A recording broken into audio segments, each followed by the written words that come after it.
is it the storytelling? Storytelling describes the social and cultural activity of sharing stories, sometimes with improvisation, theatrics, or embellishment. Every culture has its own stories or narratives, which are shared as a means of entertainment, education, cultural preservation, or instilling moral values.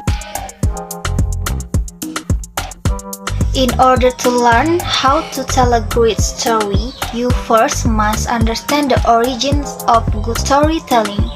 These are the types of storytelling that we have used to tell better stories since the dawn of human history.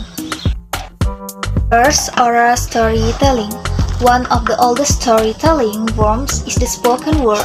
Members of ancient societies would captivate each other by sharing stories via song, chant, and the recitation of poetry.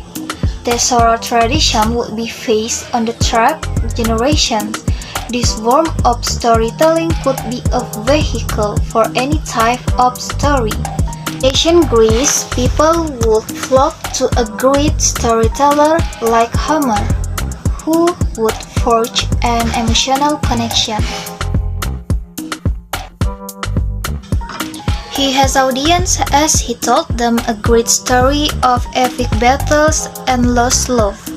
On the other hand, oral storytelling is a way for real people to tell stories from their own lives.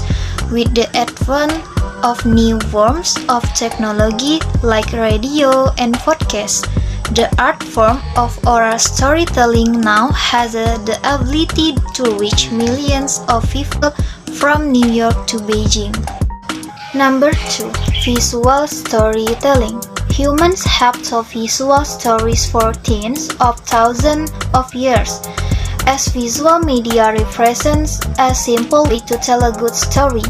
Ancient cave paintings depicted animals, figures with human characteristics, and real-life stories with themes or survival on cave walls. As society progressed, the evolution of storytelling progressed along with it. The hieroglyphs of ancient Egypt communicated information and told a complex, engaging story composed of pictographic symbols representing both sounds and characters.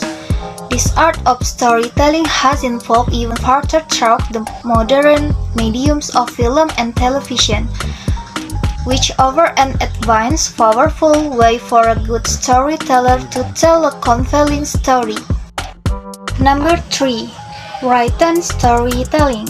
As long as there have been written words, there have been written stories. As societies developed alphabets, oral and visual forms of storytelling were transcribed into written short stories and epics. A classical example, Aesop's fables, which have their origin in the oral tradition but were collected and transcribed centuries later. The invention of the printing press ushered in an era of mass communication, in which different forms of story types from fairy tales to newspaper to novels. Number 4. Digital storytelling. Technology is a powerful tool that has transformed the way that we tell stories. The rise of television, film, and radio has given great storytellers a wider platform than ever and has in turn led to the rise of new and innovative storytelling techniques. The internet allows us to have access to a seemingly endless library of compelling stories from throughout human history with a simple click of a button. In particular, the rise of blogging and social media, though technically still modest, of written storytelling, have reframed the kind of stories we interact with on a daily basis. Millions of Twitter, Instagram, and Facebook users. On points of view every day with social media, we are all storytellers, trying to make sense of our own origin story one post at a time. With each tweet and status update, we sharpen the storytelling skills that we have been practicing for millennia.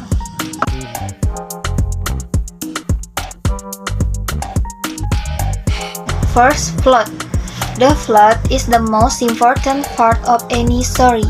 It defines what story is all about, what the audience will experience. It sets up the motivations, challenges, the goal, and the road people are taking to fulfill it.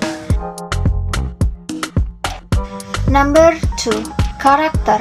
Characters are the elements who are living in the story.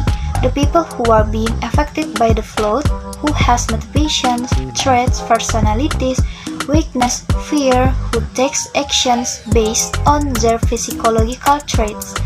These are the elements whose actions determine the flow of the plot. Number 3. Theme. The theme is a word that can be defined in a few words setting where the story is taking place. The importance of theme cannot be understood. It has a great influence on way the plot is being perceived.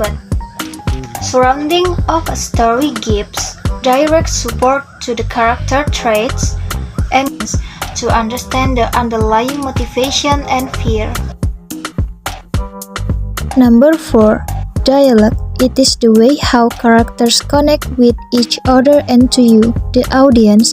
The choice of words used in the story, the tone used, the words being used, and how it caters to the audience it has been designed for. Because this element enables the story to resonate with the intended audience. The factors that affect the dialogue of a story ranges from 1. The audience, 2. The message, 3. The platform used for distribution of story, and the last, the brand story is under. Number 5. Melody. By hearing the word melody, almost everyone thinks of the music, the tune, or some audio. True to the point, they are in fact correct. Melody provides familiarity with the audience about the story and what they are about to forgive. It also helps to trigger certain emotions into audience physics, and the audience can recognize or get an idea of what they are about to forgive and what they can expect. 6. Decor. The decor translates to the visual aesthetic of the theme, the graphics that are being used to support the theme, that has a certain look and feel. Humans are visual learners. We see things, and that's how we learn and remember stuff. So the graphic in storytelling plays a really important part in establishing in the world in which our plot and character take place. And the last, spectacle. The spectacle is something of an event that is memorable, unexpected, and left the audience wondering about its appearance.